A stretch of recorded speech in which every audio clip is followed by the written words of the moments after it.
All right, hello students. Mr. Matthew Larson here, explaining IBDP history, conflict and intervention. This is talking about Rwanda. I'm going to be reviewing all this stuff going through for you, hopefully getting you ready for your IBDP external assessments. So, diving right in to Rwanda. Now, first thing to talk about with Rwanda is the colonial period and the impact the colonial period really had on the ethnic tensions going on in Rwanda. Now, first thing we need to talk about is the Conference of Berlin. Now, this is happening in the 1800s. This is done simply to regulate European colonization and trade within Africa. It's aimed at preventing conflict from happening there, and it's ultimately going to lead to a divided Africa, an increase in colonial intervention, and then the removal of most self-governance by the indigenous people in Africa at this time. So this is the middle of the scramble for Africa, okay? Historically speaking, we've got like the 15 and 1600s where we've got European powers going out to the Indies, okay, going out to Asia and the New World, North and South America, and then down to Australia and that stuff a little bit later on. But now they're all of a sudden starting to move into Africa.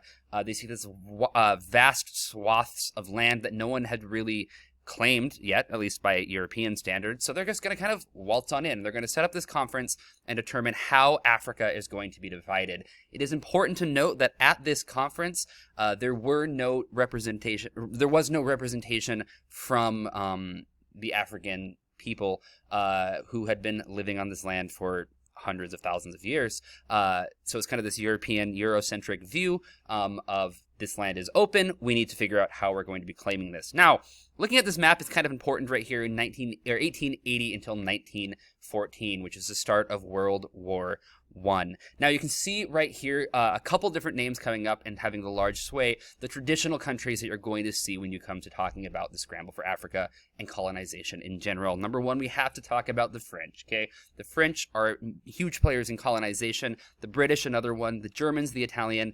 The Portuguese and Spanish to a lesser degree, but certainly going to be here. And then the Belgians, okay? Belgium, small country when we're talking in terms of just geographic area.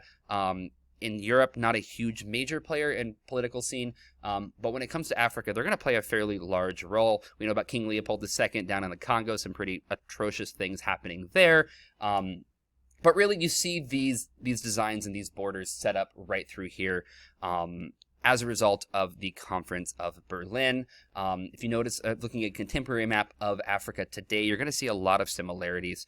There's certainly a reason for that. So we look right through here, okay, and we will get going into Rwanda a little bit more detail. So after World War I, as we know, okay, Germany is going to lose World War I as a result of really having less friends at the table when it comes to the Treaty of Versailles, but that's a massive oversimplification. But really the important thing to understand is Germany loses its colonies in Africa as a result of World War II, or World War I, excuse me, and a bunch of other things. Also, so these colonies are going to be divided among the victors, pretty much, of this World War I. And these new countries that are taking over the former German colonies are going to have a certain level of requirement from the treaty. And that requirement states that they need to respect the rights of the indigenous people. Now, whether or not this is actually going to be followed is a hotly debated topic, which I'm sure you could definitely write about. We're not going to go into that right here, but that was in the text of the treaty. In theory, they were supposed to do it. Whether or not it actually happened, well, you can kind of look into that one. But when we're talking about Rwanda particularly, we're going to have the three ethnic groups defined by the Europeans, that is, the Hutu, the Tutsi, and then the Twa. The Twa are a very small minority group in Rwanda, not really talked about a lot, but it is important to mention them. But the two primary groups are the Hutu and then the Tutsi. Now, the Hutu and Tutsi had integrated for centuries before European involvement in Rwanda. They shared the similar language. They had mixed marriage, so Hutus would marry Tutsis and vice versa. We also had economic cooperation, so they'd be working with each other for the economic advantage of their land and of themselves. Historically, though, the Tutsi did have a slight economic advantage over the Hutu, and that is because they controlled the cattle. Raising cattle is much easier. Raising cattle is also something that can provide you with more sustenance. It is also something that provides you with a lot more money. One cow can sell for a lot more than one head of lettuce, so to speak. It's also just, as I said, easier life. You put your cows out on the pasture, you make sure they have water, you make sure they're fed, and then you can do other things. Compared to farming, requires a lot more manual labor. It's going to be a lot more intensive to do this as a result. Also, if you're going to have cattle, simply speaking, you need to have more land. With land is going to come power. So you don't need a lot of land to have a fairly successful farm. You need quite a bit of land if you're going to have a fairly successful herd of cattle. So that's going to be another thing to kind of talk about when it comes to the economic advantage. And these economic factors, as you would imagine, are going to cause tensions, okay?